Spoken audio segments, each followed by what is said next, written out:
আজ থেকে ছেলের পরীক্ষা শুরু হয়ে গেল। স্কুল থেকে ফিরে আমি রান্না শুরু করে দিলাম। রান্না করছি বুটের ডাল। প্রেশার কুকারে ডালটা আমি সিদ্ধ বসিয়ে দেবো, তাহলে সহজ হবে। এটা কেওড়া, অনেকেই চেনে অনেকে চেনে না।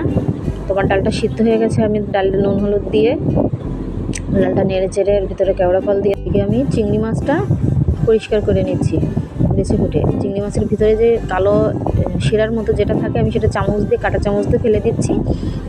এটা খুব সহজ কাঁটা চামচ দিয়ে ফেলতে।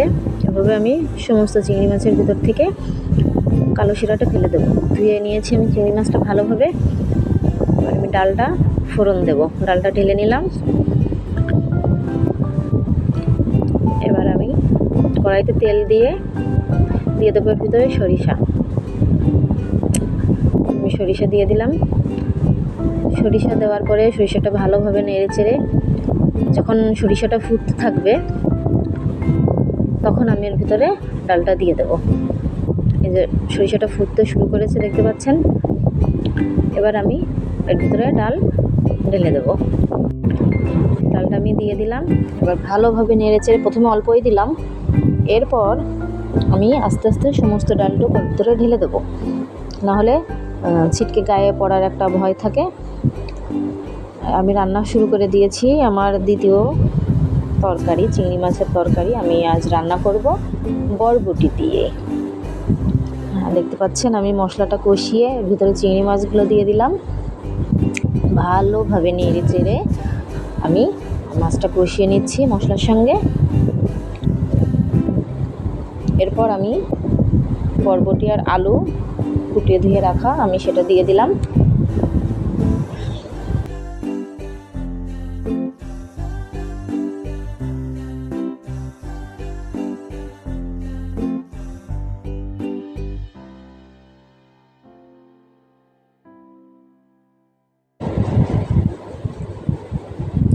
ভালোভাবে নাড়াচাড়া হয়ে গেলে আমি আবার এর ভিতর নুন হলুদ দিয়ে দেব। নুন হলুদ দিয়ে আমি আবারও ভালোভাবে তরকারির সঙ্গে মিশিয়ে নেব। এবার আমি এখানে নেড়ে চেড়ে আমি